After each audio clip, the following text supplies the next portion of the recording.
Olá, amante do terror. Eu tenho certeza que pelo menos uma vez na sua vida você já ouviu falar na lenda da mula sem cabeça. Mas você já parou para analisar a fundo que história é essa? Como ela surgiu? Quem é a mula? O que ela faz? Seu propósito na Terra? Tudo isso veremos aqui hoje. Primeiramente, é importante ressaltar que a lenda da mula sem cabeça não tem apenas uma versão. Assim como toda lenda urbana, ou pelo menos a sua maioria, a da mula sem cabeça veio sofrendo alterações de acordo com a localização e o povo de cada região, seja do Brasil, seja de algum outro país desse mundo. Mas independentemente da versão, todas as histórias envolvendo esse ser mitológico possuem basicamente a mesma premissa, com alguns pontos divergentes aqui e ali, mas o propósito continua sendo basicamente o mesmo: encorajar mulheres a manter a sua castidade, principalmente para com os padres. Vamos começar com a versão mais contada aqui no folclore brasileiro. Como bem sabemos, padres são os representantes de Deus na Terra, os mediadores entre os homens e o divino, e como tais, não podem se casar, tampouco consumar e menos ainda ter relações sexuais enquanto em vida.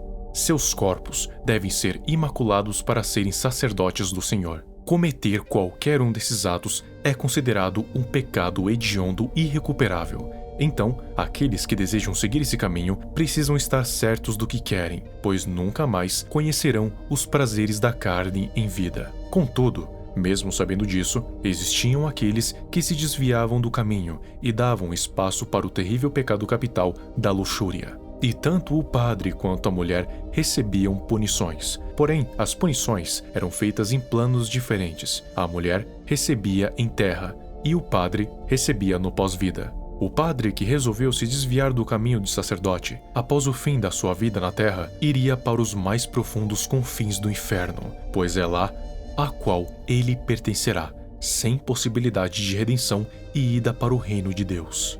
Agora, a punição da mulher era um tanto diferente. De acordo com as leis portuguesas do século XIII, o meio de transporte dos padres e do clero eram as mulas. Então, qual seria o melhor animal para essa pecadora ser representada do que um mero animal de carga? Mas não apenas uma mula. No lugar da sua cabeça iriam arder chamas que não se apagam por nada nesse mundo. Há muitas interpretações para o que essas chamas representam. A mais comum entre elas é a manifestação física da ira divina, o castigo pelo pecado cometido, visível até o horizonte.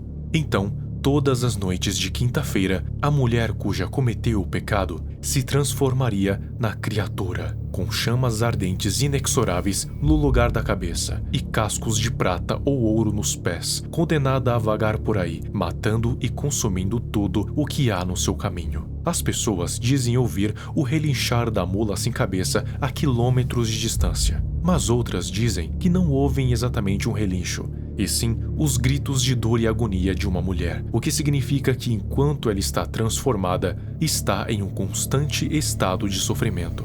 Não se sabe por que apenas alguns podem escutá-la, mas podem, e não imagino quão agoniante deve ser, tanto para o transformado quanto para quem o ouve. Enquanto a mula sem cabeça estiver vagando, a lenda diz que ela passará por 7 cidades até a manhã de sexta-feira, quando o galo cantar 3 vezes, aniquilando toda e qualquer pessoa que estiver no seu caminho.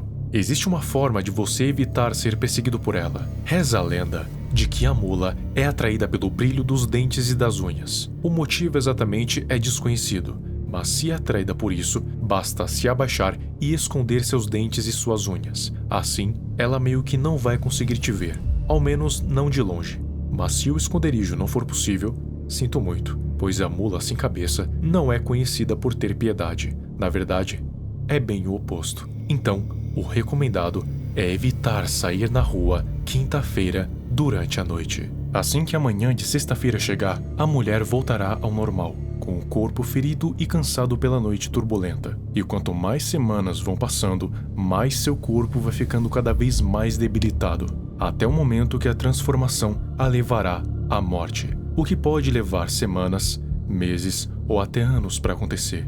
Depende da vitalidade da transformada. Porém, contudo, todavia, existem 3 formas da maldição ter um fim antes da morte. A primeira delas é tirar sangue da mula. Não precisa ser uma quantidade exorbitante de sangue, só uma gota já basta para quebrar a maldição. Porém, isso pode significar duas coisas. Ou a pele da mula sem cabeça é dura como aço, ou para você conseguir tirar o sangue dela, você também vai perder uma parte do seu, porque ela vai tentar te matar antes disso, pois ela não sabe que você está tentando libertá-la. A segunda, e a mais difícil, é arrancar as rédeas dela. Essa é a mais difícil porque, como você já deve saber, a mula não tem cabeça, portanto, não tem boca, e sem boca, as rédeas ficam presas entre as chamas. E não é simplesmente puxá-las, é necessário desprendê-las antes. Por isso considero um feito impossível, porque além de lidar com as queimaduras de terceiro grau, vai ter que lidar com a fúria da própria mula sem cabeça. E a terceira, e a mais simples de todas, tem que ser feita por um padre.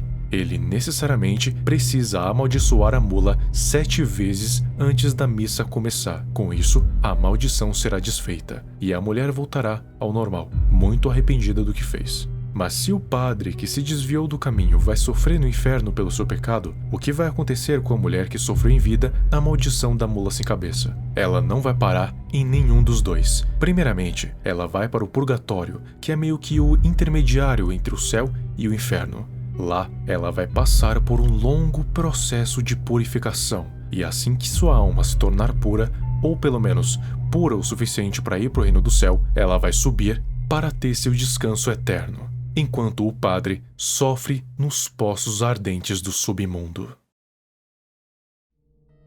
Eu disse que existiam outras versões dessa história, mas elas não se diferenciam muito entre si. Por exemplo, existe uma em que, ao invés de ser uma mulher com um padre, é simplesmente uma mulher que teve relações sexuais antes do casamento. Assim, ela sofreria um castigo divino por conta desse pecado. Eu não acredito muito nessa versão, porque senão existiriam bilhões de mulas sem cabeça vagando por aí, porque o que mais tem é mulher que tem relações antes do casamento, e não com um, mas vários. Por isso, a versão do padre é mais convincente.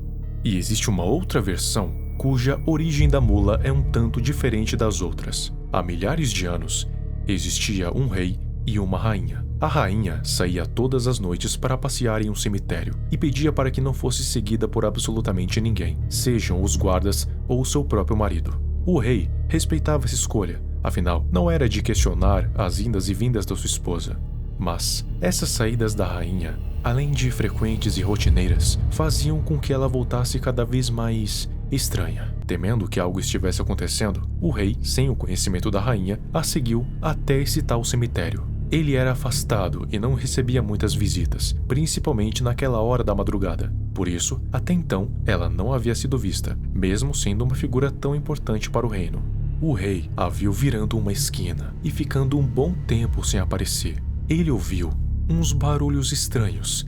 Era tipo carne sendo rasgada. O rei logo pensou o pior, que a rainha estava se mutilando em segredo, e então logo foi ver o que estava acontecendo. Mas o que ele viu o deixou horrorizado e traumatizado pelo resto da vida. Ele viu sua própria esposa canibalizando um cadáver. Mas não era qualquer cadáver. Era o de uma criança que havia morrido recentemente, já que o corpo não havia entrado em estado de putrefação. O rei, vendo aquilo, não conseguiu se conter e soltou um grito de terror e nojo, tanto nojo que chegou a vomitar. A mulher, logo então, o percebeu e também soltou um grito, logo antes de sofrer uma transformação. Ela se tornou uma criatura com chamas no lugar da cabeça. Com o corpo de um animal, ela saiu correndo, escuridão adentro. E desde então, nunca mais foi vista.